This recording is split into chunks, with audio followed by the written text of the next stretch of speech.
Haleluya, siapa yang merasakan hadirat Tuhan di tempat ini?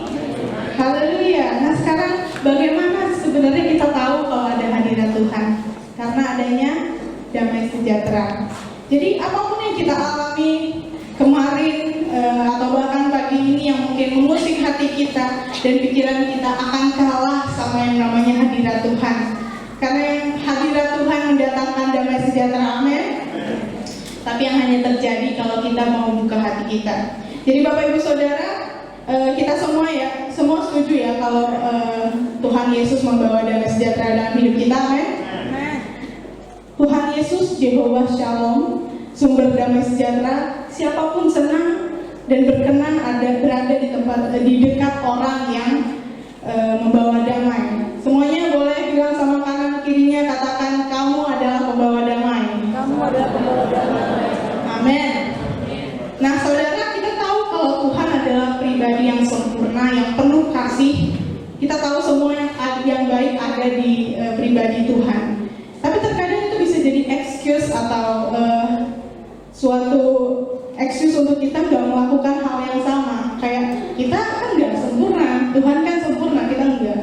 Tapi seharusnya secara tidak sadar itu harusnya menjadi hal yang kita contoh, hal yang kita berusaha untuk jadi seperti apa yang Tuhan sudah contohkan ke kita. Misalnya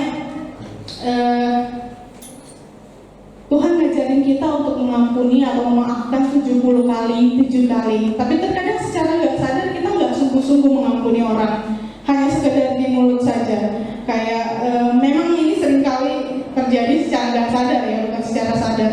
Karena kadang rasanya rasa yang kita ingat dan kita ungkit lagi itu bisa jadi batu sandungan untuk kita memaafkan, buat kita kembali kayak nggak terima sama keadaan itu. Jadi seringkali kalau orang cerita sama saya tentang masalah pribadi mereka, di mulut katanya sih sudah memaafkan, tapi terkadang ada situasi tertentu yang buat dia kembali merasakan sakit hati yang pernah dia alami itu, sehingga terungkit kembali masalah yang dulu itu. Jadi di situ saya tahu memang memaafkan itu butuh proses. Tapi di suatu permasalahan, daripada mengambil keputusan yang di posisi lagi emosi, yang jelas kalau lagi emosi kita stuck, it's okay, hal yang lumrah untuk kita memberi jeda, untuk kita memikirkan matang-matang keputusan yang akan kita ambil. Jadi kita sambil memikirkan kalau Tuhan ada di posisi kita, apa yang akan Tuhan lakukan. Dengan begitu kita akan belajar karakternya Tuhan. Jadi mari Bapak Ibu Saudara, hari ini kita mau belajar tentang bagaimana untuk memiliki hati seperti Yesus. Kita buka Roma 15 ayat 1-7. Roma 15 ayat 1-7. Kita baca bergantian. Saya akan baca ayat 1, Jemaat akan baca ayat 2 sampai ayat 7, kita baca bersama-sama. Semuanya sudah dapat? Amin? Oke, saya akan baca ayat 1. Kita yang kuat wajib menanggung kelemahan orang yang tidak kuat, dan jangan kita mencari kesenangan kita sendiri. Setiap orang di antara kita harus mencari kesenangan sesama kita demi kebaikan yang berkembang. Karena Kristus juga tidak mencari kesenangannya sendiri, tetapi seperti ada tertulis, kata-kata cercaan mereka yang mencerca engkau telah mengenai aku. Sebab segala sesuatu yang ditulis dahulu telah ditulis untuk menjadi pelajaran bagi kita, supaya kita dapat berpegang pada pengharapan pada ketekunan dan kehidupan dari kitab suci.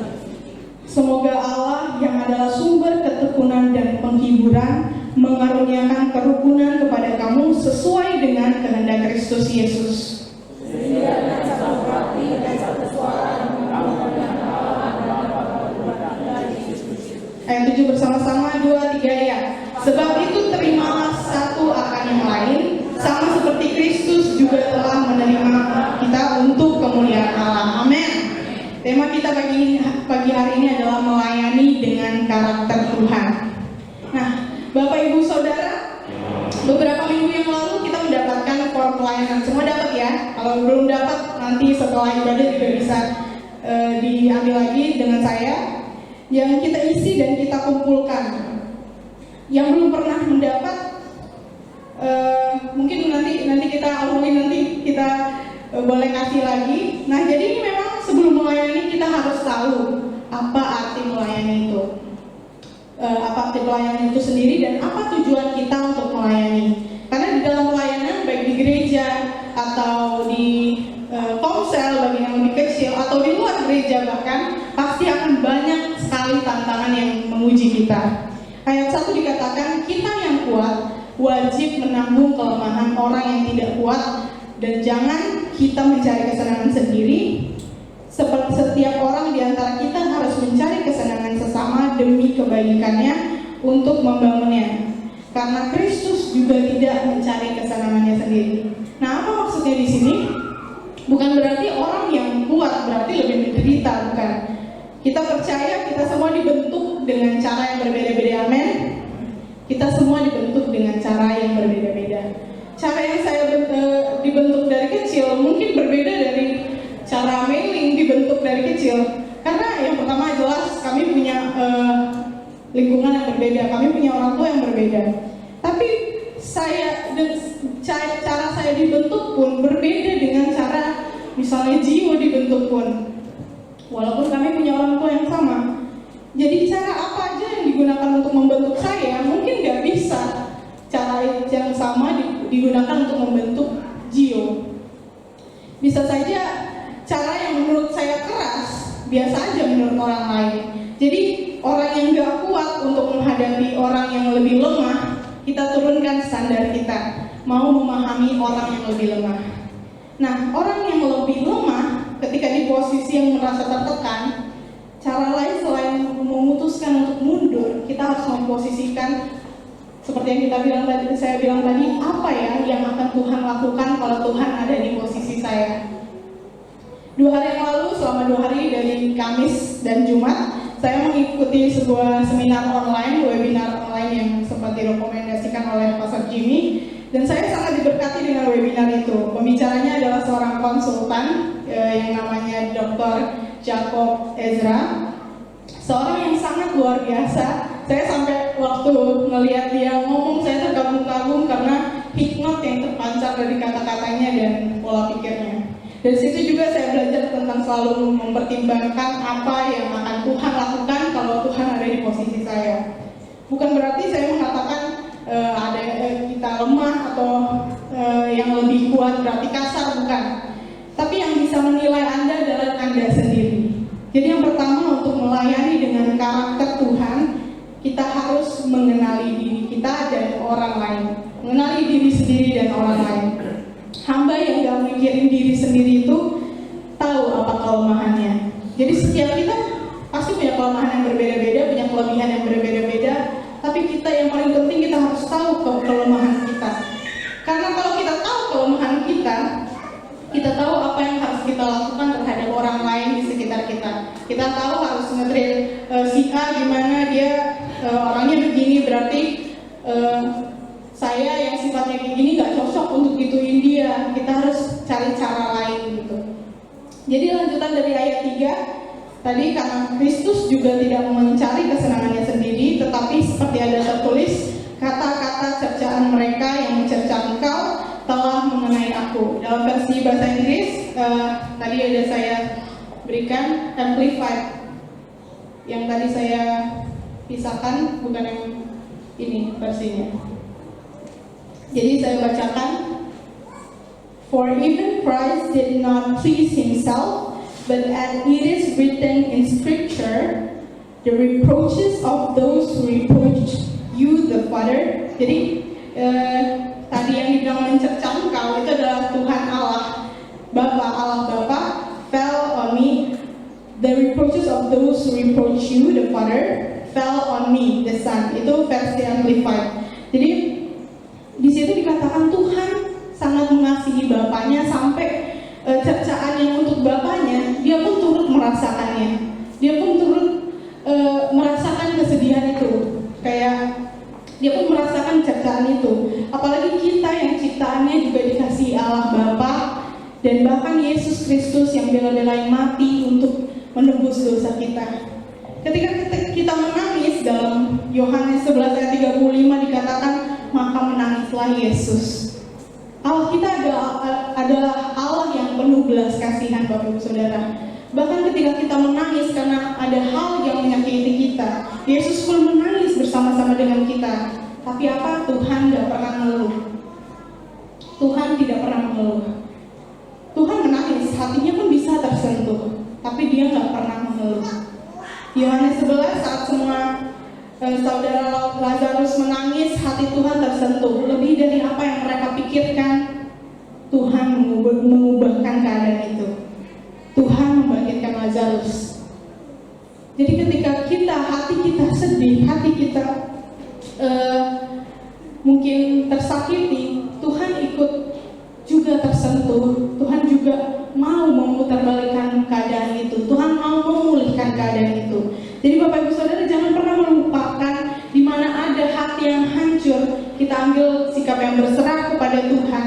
Tuhan akan mengangkat engkau, Tuhan akan memulihkan engkau, bahkan Tuhan akan memulihkan keadaanmu. Amin. Tuhan kita, Tuhan Yesus adalah Tuhan yang menenangkan badai. Ayat yang keempat, sebab segala sesuatu yang ditulis dahulu telah ditulis untuk menjadi pelajaran bagi kita, supaya kita teguh berpegang pada pengharapan oleh ketekunan dan penghiburan dari kitab suci. Artinya yang kedua, berpegang kepada firman. Semua yang kita hadapi, kalau kita baca firman, kita tahu apa yang harus kita lakukan. Untuk mengenal karakter Tuhan, memang harus kita berpegang kepada firman. Gimana kita mau tahu apa yang harus kita lakukan, tapi kita nggak lihat kepada sumbernya. Jadi firman adalah tempat yang bisa kita mempelajari semuanya. Semuanya itu telah ditulis untuk menjadi pelajaran bagi kita. Apapun yang kita alami, kalau kita baca Alkitab, pasti ada hikmat Tuhan yang untuk memberitahu kita apa yang harus kita lakukan setelah ini. Ketika Yesus sedang berpuasa, iblis bisa menggoda atau enggak? Waktu Tuhan berpuasa, kita tahu ya, Tuhan berpuasa 40 hari, iblis menggoda Tuhan atau enggak? Iblis menggoda Tuhan.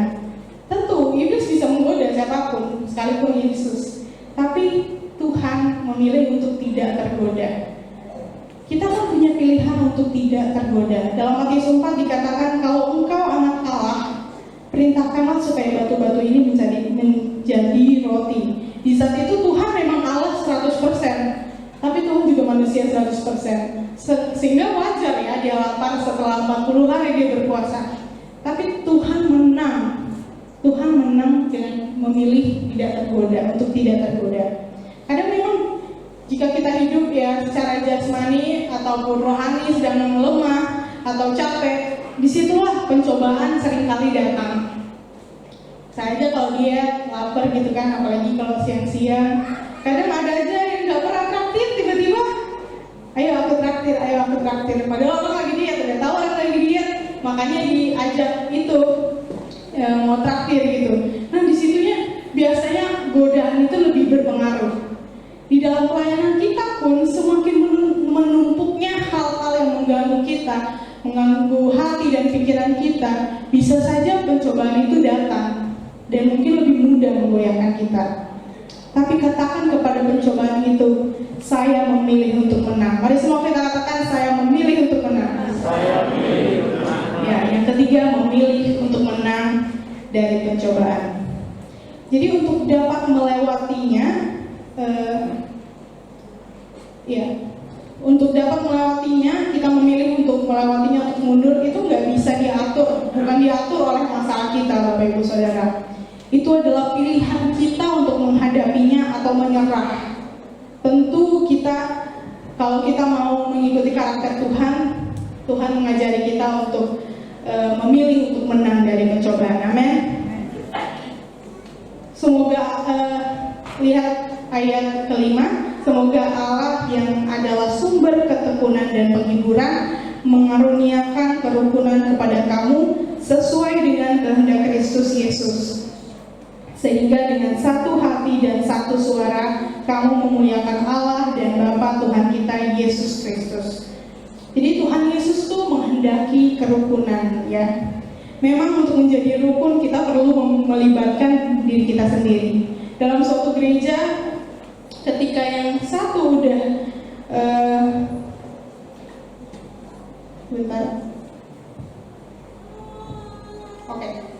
dalam suatu gereja yang ketika kita sebenarnya udah semangat yang satu, tapi ketika satu tim atau satu partnernya tidak semangat, itu bisa jadi ketidakrukunan. Kita biasa ada perbedaan pendapat, itu sangat biasa.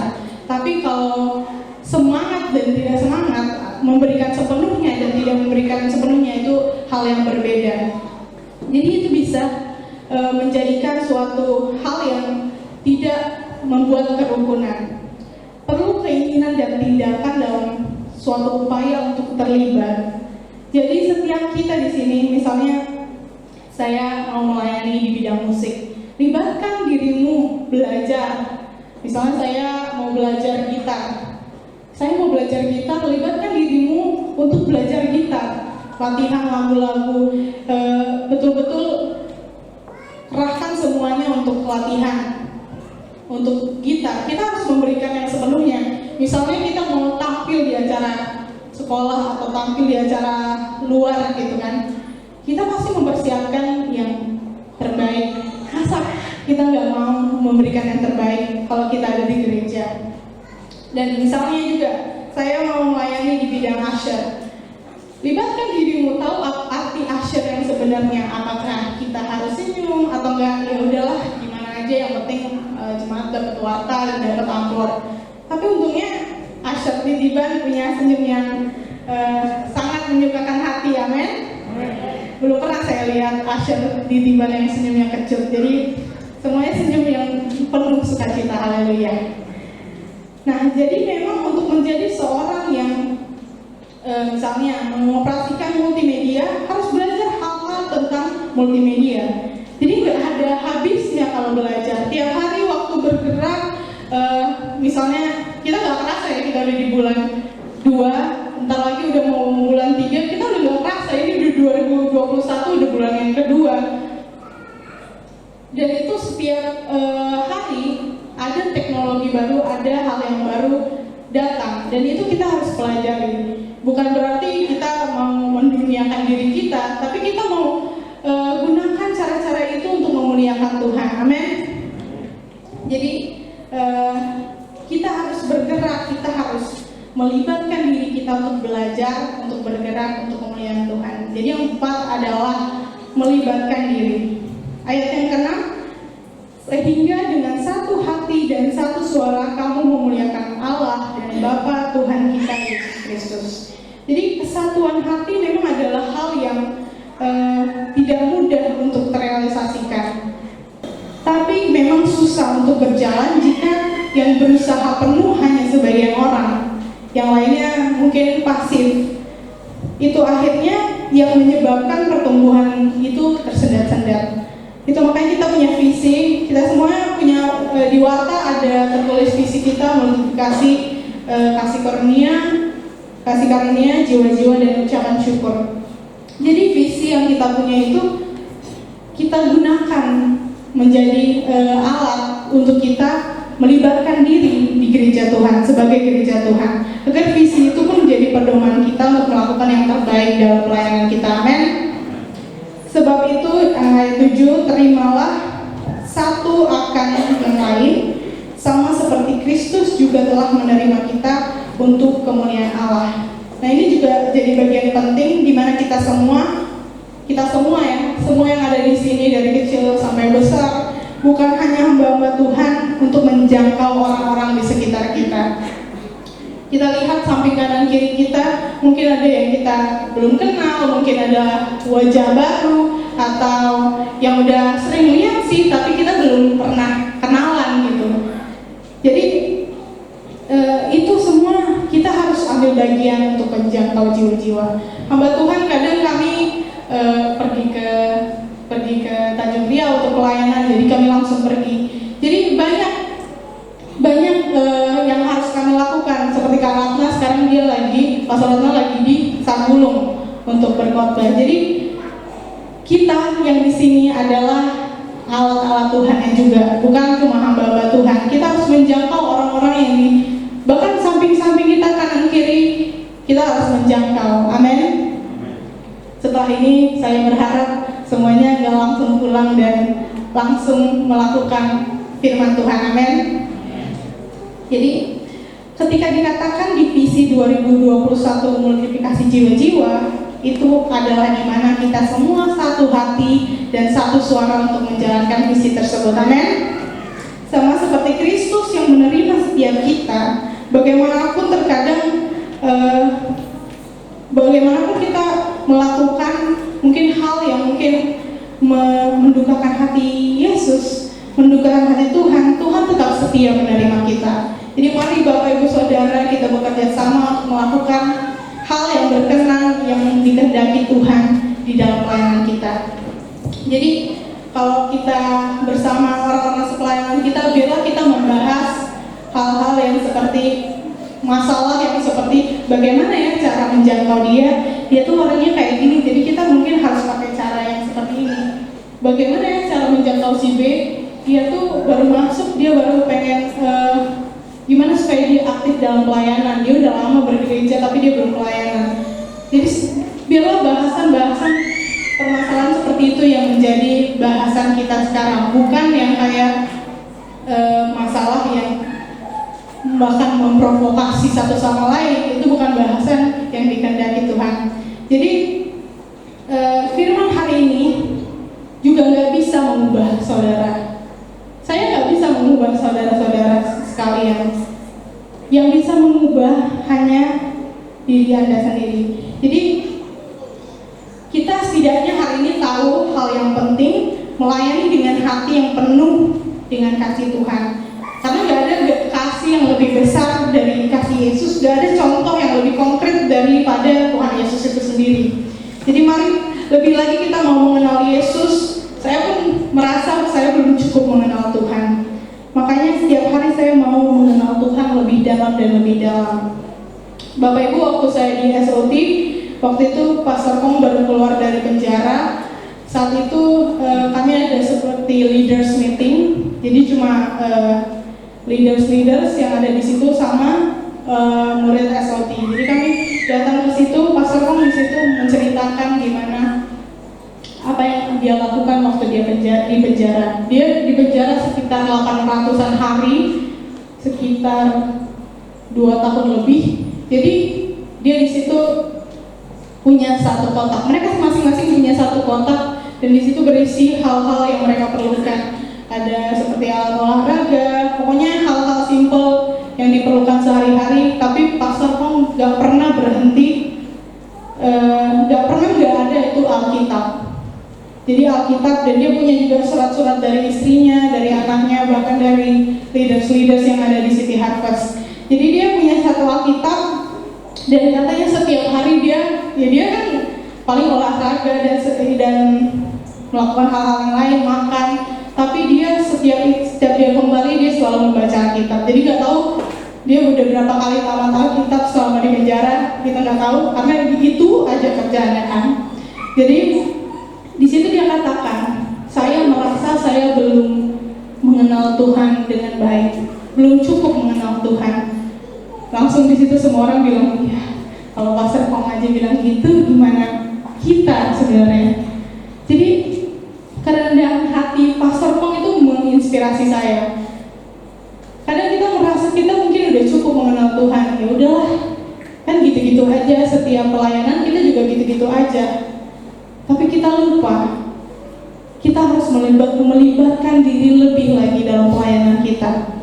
Kita nggak pernah berhenti belajar, kita nggak akan pernah berhenti ada akhir dari pembelajaran. Kita akan selalu belajar. Apa yang saya tahu, apa yang mungkin Bapak Ibu tahu, saya mungkin nggak tahu. Nah itu yang buat kita melengkapi satu sama lain. Pastor Pong juga waktu di PPJ 2020, waktu online, waktu almarhum Apostol Daniel masih ada, masih hidup, dia katakan City Harvest ini gereja yang sangat besar. Saya kasih tahu gambarannya sangat besar, nyampe kayak kalau kita berada di depan, semua itu terisi dari kiri ke kanan, dan itu kapasitasnya mungkin 6.000 lebih orang, dan itu mereka punya ibadah 2 kali. Itu belum termasuk anak-anak yang di sekolah minggu, belum termasuk orang disabilitas yang mereka layani, belum termasuk lagi orang-orang tua yang mereka layani. Itu semua jemaat umumnya lebih dari mungkin 12.000. Tapi Pastor Pong waktu dia berkhotbah di PPJ online itu dia katakan City Harvest dan GKR ini udah kayak saudara, katanya gitu. Udah kayak saudara karena kita cuma beda berapa tahun. Kita 3 tahun lebih tua kalau nggak salah. Jadi saya merasa kayak wah, ini Pastor Pong padahal udah gereja segede itu, terus juga orang yang dilayani mungkin udah nggak terhitung, tapi dia sangat merendahkan hatinya. Karena kita katanya saudara, kita kayak brothers katanya gitu. Jadi dia bilang juga dia sangat menghormati orang-orang GKR, dia sangat menghormati gereja kita. Jadi di dalam hati saya, Pastor Pong aja memiliki kerendahan hati seperti itu sama orang yang di luar gerejanya, bukan orang yang di dalam gerejanya, bahkan di luar gerejanya, yang mungkin dia nggak tahu kita mukanya gimana dan sifat kita gimana, tapi dia mengenal gereja kita sebagai sahabatnya. Jadi seperti itu saya mikir lagi, apakah saya memandang seperti itu kepada orang-orang di sekitar saya, bahkan jemaat-jemaat Tuhan di tempat ini, apakah saya memandang mereka seperti sahabat yang dekat kepada saya? Apakah saya memandang orang-orang di sekitar saya sebagai orang yang berharga di mata Tuhan juga, atau saya mengabaikan mereka doang, atau saya cuma ya tahu mereka jemaat di sini, yang udah kenapa? Sifat itu benar-benar bukan sifatnya Tuhan. Mengenal diri sendiri dan orang lain, berpegang kepada firman, memilih untuk menang dari pencobaan dan melibatkan diri. Mari kita sebagai pelayan Tuhan, semuanya di sini boleh melayani. Semuanya di sini yang mungkin punya kerinduan untuk melayani, kita boleh untuk melayani. Tapi sebelum itu mari kita pahami dulu apa arti melayani itu, apa arti pelayanan itu. Apakah kita udah mikirin orang lain sebelum kita mikirkan diri kita sendiri? Apakah kita tahu kelemahan kita? Apakah kita tahu apa yang harus kita berbuat untuk orang-orang di sekitar kita yang mendatangkan damai sejahtera? Jadi semua itu susah kalau kita melakukannya untuk manusia, saudara-saudara. Semua itu susah kalau kita lakukan hanya untuk mendapatkan pujian. Semuanya itu susah kita lakukan hanya untuk orang melihat kita hebat, orang melihat kita banyak yang kita lakukan, banyak yang kita kontribusikan. di gereja, semua itu susah kita lakukan kalau itu adalah tujuan kita. Tapi Kolose 3 ayat 23 mengatakan apapun juga yang kamu perbuat, perbuatlah dengan segenap hatimu seperti untuk Tuhan dan bukan untuk manusia. Apapun juga perbuatan kita di gereja, perbuatan kita di rumah, perbuatan kita di luar. Bisa saja hal-hal yang di luar juga kadang menjengkelkan hati kita. Tapi lakukanlah itu semua seperti untuk Tuhan dan bukan untuk manusia. Sampai sekarang saya masih belajar, sampai sekarang saya masih berusaha untuk melakukan semuanya itu untuk Tuhan. Kadang kita lupa ayat ini, kadang kita lupa untuk melakukan semuanya itu untuk Tuhan. Kadang kita melakukan itu untuk diri sendiri. Sekarang mungkin di zaman anak muda lagi yang kayak self love, kita harus mencintai diri kita sendiri, benar. Tapi mencintai diri sendiri itu bukan berarti kita egois, amin. Kita harus memikirkan orang di sekitar kita, kita harus memikirkan sesama kita, karena Tuhan mengasihi kita semua, amin. Saya undang setiap pelayan praise and worship, kita semua bangkit berdiri.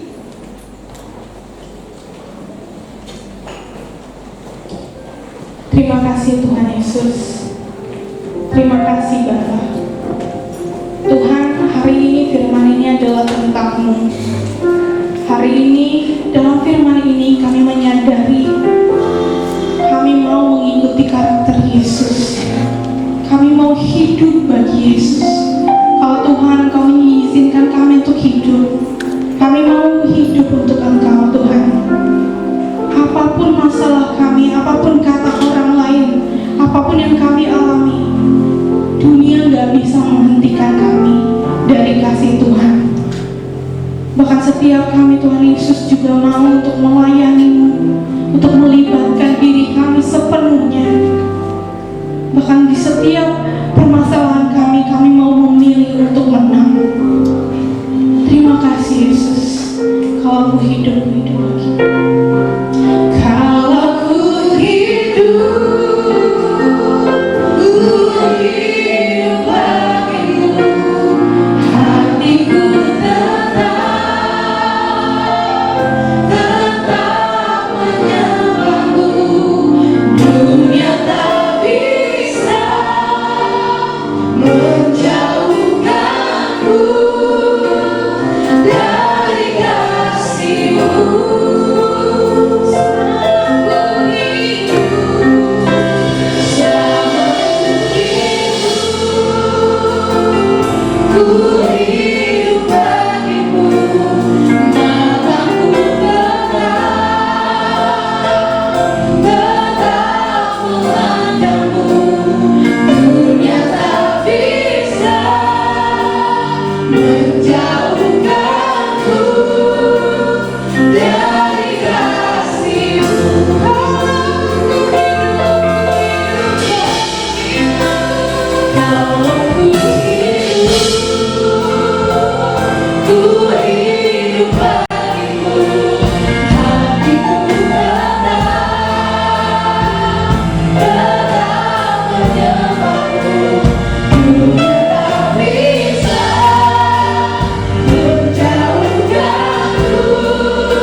Damai sejahtera di dalam pelayanan kita. Maukah kita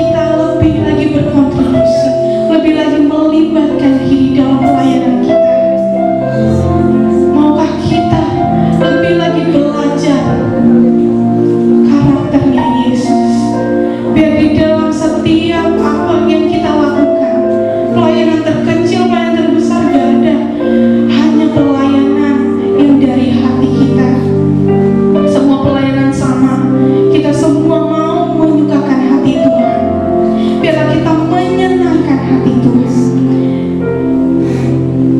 Bapa, kami berdoa Tuhan Yesus.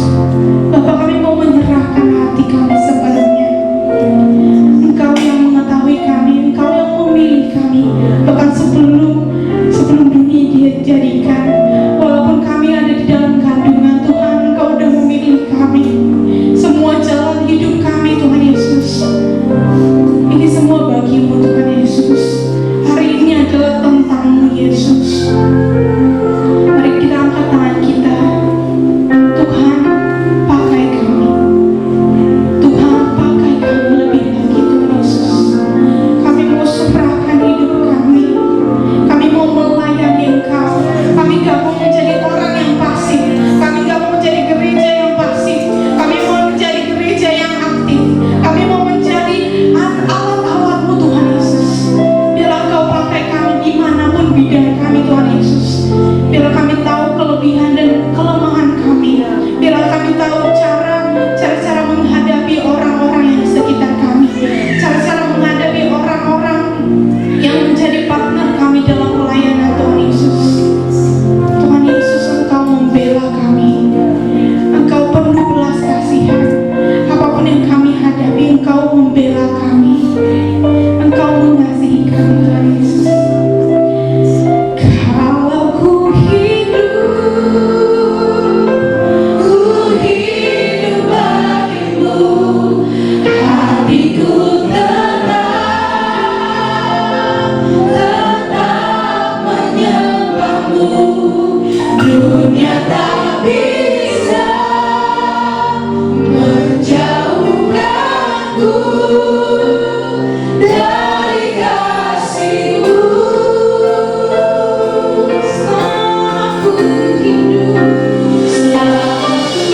hidup, ku hidup bagimu. Mataku tetap memandang-Mu. Dunia tak bisa menjauhkanku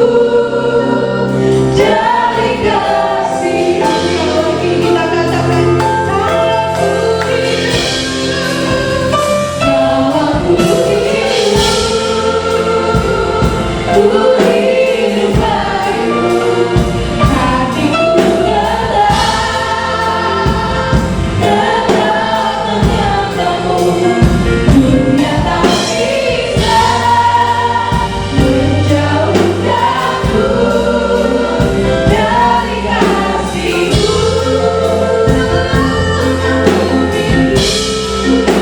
Selama ku hidup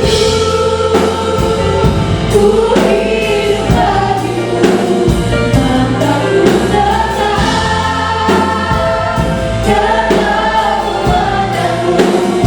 Dunia tak bisa menjauhkanku dari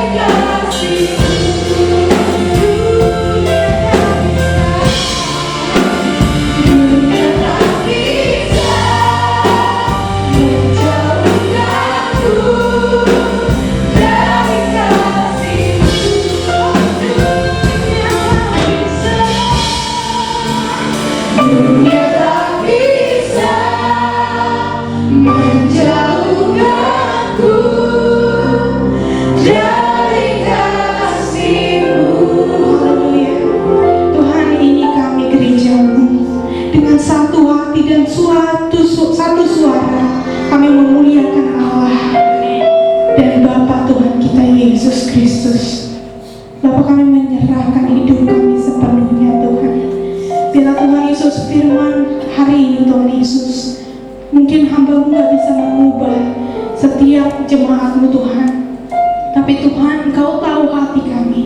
Biarlah Tuhan Yesus firman yang kami terima ini Tuhan menjadi rema, menjadi suatu hal yang menjadi pedoman kami. Terima kasih Tuhan Yesus, kami mau melayani Engkau lebih lagi Tuhan. Engkau pakai kami Tuhan Yesus, Engkau urapi setiap kami. Biarlah kami menjadi alat bagi kerajaan surga. Terima kasih Tuhan, di dalam nama Tuhan Yesus. Semua yang siap melayani sama-sama kita katakan